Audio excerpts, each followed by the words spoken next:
የመማር ማስተማር ሂደቱ ትውልድን የመቅረጽ ተግባር እንደመሆኑ ዋጋ የሚያስከፍሉ በርካታ ነገሮች ቢኖሩም ፍሬው ያማረ ነው ሲሉ ከሊጋባ በየነ ሙሉ አንደኛ ደረጃ ትምህርት ቤት በጡረታ የተገለሉ መምህራን ተናገሩ። መምህራኑ በጡረታ ተገለናል ከሚል እሳቤ ወጥተው በመማር ማስተማር ሂደቱ የሚሰሩ ስራዎችን እንዲደግፉ ጥሪ ቀርቧል። ከሊጋባ በየነ ሙሉ አንደኛ ደረጃ ትምህርት ቤት በጡረታ ለተገለሉ መምህራንና አስተዳደር ሰራተኞች የሽኝትና የእውቅና መርሃ ግብር ተዘጋጅቶላቸዋል። መሰዊያ ሕዝቅኤል ተጨማሪ አላት።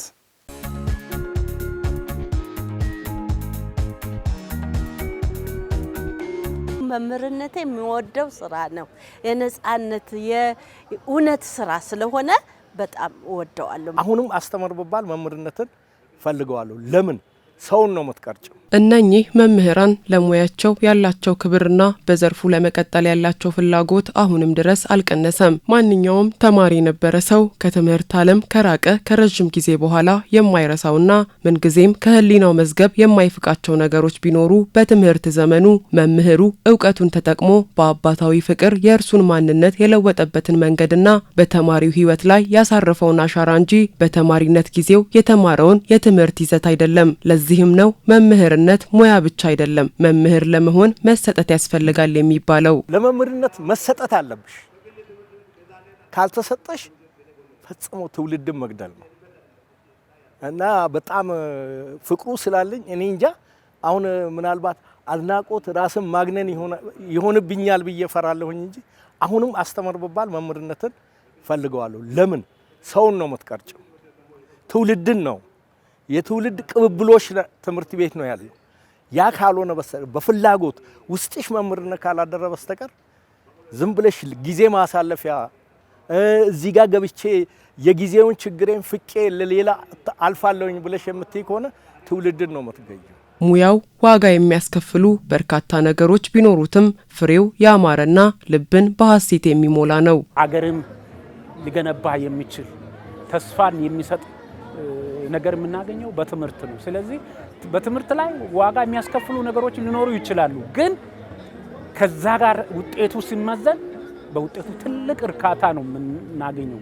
አንዳንድ ሰዎች ትምህርት ዛሬ ተዘርቶ ዛሬ በቅሎ ለፍሬ የሚበቃ ስላልሆነ ላያዩ ይችላሉ፣ ግን በረጅም ጊዜ የትምህርት ሂደት ነው። ሂደት ስለሆነ በዛ ሂደት በመጨረሻ የሚገኘው ውጤት በጣም ልብን የሚያሳርፍ ነገር ስለሆነ የመምህርነት ሙያ ሰው ሁሉ ሊወደው የሚገባው ሙያ ነው። ከሊጋባ በየነ አንደኛ ደረጃ ትምህርት ቤት በጡረታ የተሸኙ መምህራን በመማር ማስተማር ስራ ላይ እየተሳተፉ ላሉም ሆነ ገና ወደ ሙያው ሊቀላቀሉ ላሉ አባታዊ ምክራቸውን ለግሰዋል። በመማር ማስተማር ስራ ላይ የተሳተፉ ሰዎች ተስፋ መቁረጥ የለባቸው። አስፈላጊውን ሁሉ መስዋዕትነት የከፈሉ ትውልድን ለተሻለ ነገር ማብቃት ያስፈልጋል።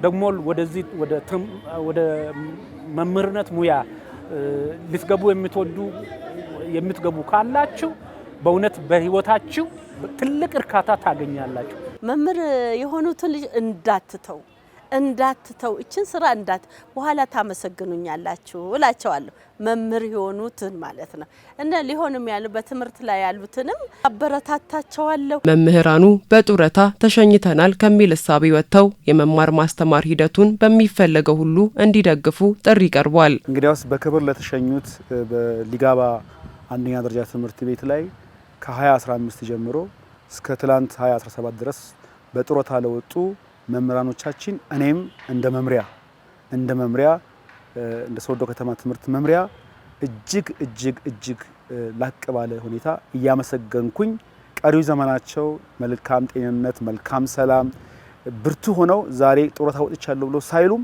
ከዛ በላይ ጡረታ ጊዜ ከሰሩት በላይ ደግሞ ቀሪ ዘመናቸውን ደግሞ ጠንክረው እንዲሰሩና ለሌሎች አርአያ እንዲሆኑ እኛም እንደ መምሪያ የቤት ስራ ወስደን ቀጣይ ዓመት ላይ ከዚህ በደመቀና ባማረ ሁኔታ እነሱን ልናመሰግን በእኛ በኩልም ለ2019 እቅድ እንይዛለን። እውነት በጣም ደስ ብሎኛል።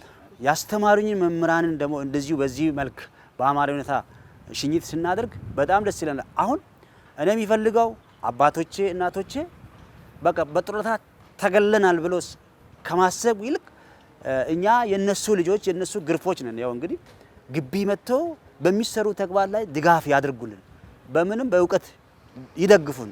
የምንማረው ብዙ ነገሮች አሉ ከነሱ። እግዚአብሔር እድሜና የእድሜ ባለጸጋ አድርጓቸው ከ40 እስከ 38 እስከ 40 ዓመት ድረስ እስከ 44 ዓመት ድረስ አገልግለው በጡረታ የተገለሉ ሰዎችን እግዚአብሔር እድሜ ይስጣቸው። ቀጣይ መስራት የሚገባቸውንም አሁንም እድሜ ያላቸው አሁንም እድል አላቸው። በስራ ላይ ላሉት ደግሞ ጠንክረን መስራት እነሱን በማየት እኛን የሚከተሉ ትውልዶችን በመሪ መልክ መሪ መሆን አለበት። መሪ ተሸናፊ ከሆነ ተመሪው ደግሞ ተሸናፊ ነው የሚሆነው። ስለዚህ መሪ ተሸናፊ መሆን የለበትም። ስለዚህ መርቶ በማሸነፍ አገሪቱን መምራት አለበት የሚል አደራ ለመስጠት ፈልጋለሁ። በክብር በጡረታ የተገለሉ መምህራንም በትምህርት ቤቱ በኩል ለተደረገላቸው የከበረ ሽኝት ምስጋናቸውን አቅርበዋል።